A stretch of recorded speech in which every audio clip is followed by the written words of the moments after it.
Do you play League because you want to, or because you don't know how to stop playing? Does it feel like something you want to do, or something you feel like you should do? I don't know if it's just me, but there came a point last year where climbing in League of Legends felt like a goal that was pushed onto me by my younger self. It seemed like something I no longer wanted to do, but forced to because it was a remnant of my teenage years. It can be a quite tricky situation to find yourself in because, as we all know, climbing in League is not a hobby that you can just pick up and put down whenever you feel like it. It's something that takes a concerted process to even participate in, let alone find any accomplishment. As I mentioned in my previous video, I had to go through a lot of introspection to even decide whether I should keep playing the game in the first place. This video is going to tackle some topics that were only briefly introduced in the first video, such as climbing in League being a remnant of your childhood that sort of hijack your adulthood priorities, and how you can remove yourself from this trap and find closure in your relationship with League of Legends. If you guys are new here, I'm Raybees and I have a doctorate in League of Legendsology. If you want a free VOD review, solo queue therapy, or addiction help, subscribe for the free content and hit up my Discord for a free session. Sometimes we don't realize we've grown up until life just randomly shocks us with how old we've gotten. I've had moments like this all the time now, like when I'm looking at pictures of my BB cousins and I realize it's been 15 years since I've seen the fuckers, and some of them are even taller than me now. Or the fact that people born in 2007 are not infants and actually 18 years old now. I had one earlier this year where I went on a 9-game losing streak during my initial climb to Master. It was in the middle of a pretty rough time at work. I was working at a huge financial institution at the time, and we were going through hell because a lot of C-suite executives from all across the world were gathering at headquarters, and I was on the team that managed this big-ass event. Not only was I stressed out about managing the event, but I had additional mental stress accumulating from losing all my League of Legos games. Like, imagine walking into work borderline homicidal because I've been getting inted for like a week on repeat, and I had to pull myself together before smiling and shaking hands with someone worth like $500 million. Like, that shit had me questioning my life decisions for real. I was thinking to myself, why am I putting myself through this shit?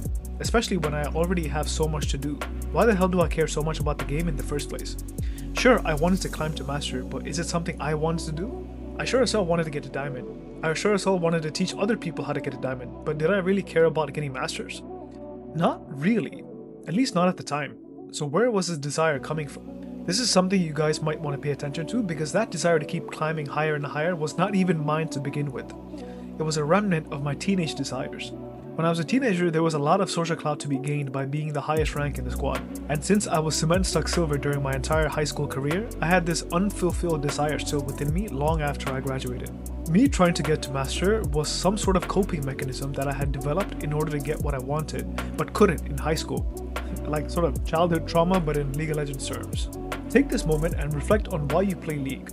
Is it because you're craving external validation from someone else? Do you want someone to pat you on the back and tell you how good of a job you're doing? Or perhaps you're like me and still trapped in your high school fantasies. Whatever it is, the trick to getting yourself out of this exhaustive cognitive loop is to do this little thing I like to call updating your resume. Updating your resume is basically a form of identity therapy, and I like it because of how simple it is to use for improving mental health for gamers. It's simple. Treat it like a regular resume. Type out where you spend your blocks of time and your responsibilities within that space. For example, I would type the place that I work at, my position, and all the responsibilities within that setting. Then I would type out my home address, then type out all the responsibilities while I'm there.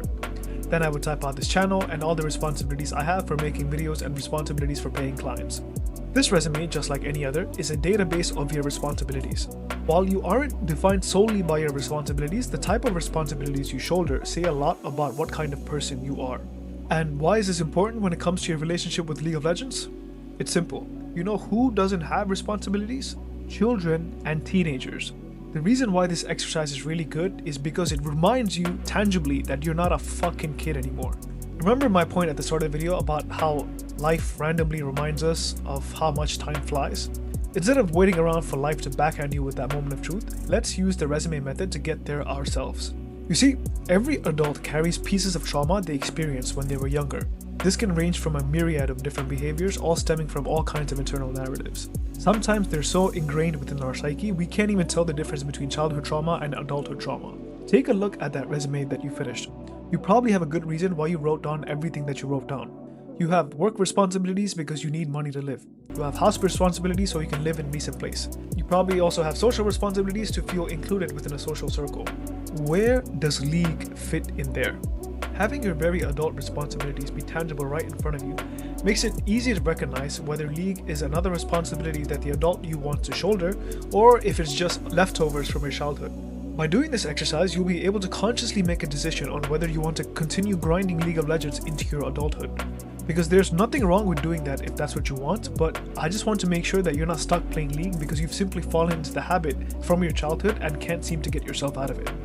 For example, I've done this exercise and renewed my resolve to continue playing League along with the rest of the bullshit I'm responsible for, because I love getting good at Tryndamere. He's such a sleeper OP champion for learning the game, and I'm glad I picked him up all the way back of November of 2023. I'm willing to make that commitment, especially now that I'm cognizant that it's not some leftover desire from when I was hard stuck silver in sophomore year of high school. Do this for yourself and see if climbing in League of Legends is a responsibility that you want to shoulder, at least even in the short to mid-term. Like I did, you can always drop the game and come back to it later, so don't stress too much about it. Sometimes people put themselves through misery just because they've habituated to it, so it's important to recognize that so we can identify that point of misery and take steps to alleviate it from our lives, so we can move on with our lives. If you made it this far into the video, I really appreciate your support. Help your boy out with a like on the video and subscribe to the channel if you want to see more psychological climbing content. If you guys want daily VOD reviews and 24/7 access to me for solo queue therapy and coaching, hit up my Discord to see what program you qualify for. I give out one free session of something to get you started, so stop by and see if you like it. Regardless of what you chose to do with the resume exercise, here are 2 videos that can give you more insight on what paths to go down, whether to keep playing League or quit it at least temporarily. It's better to make a decision with full information rather than just succumb to your confirmation bias and end up with regrets later. I'll see you guys there. Peace.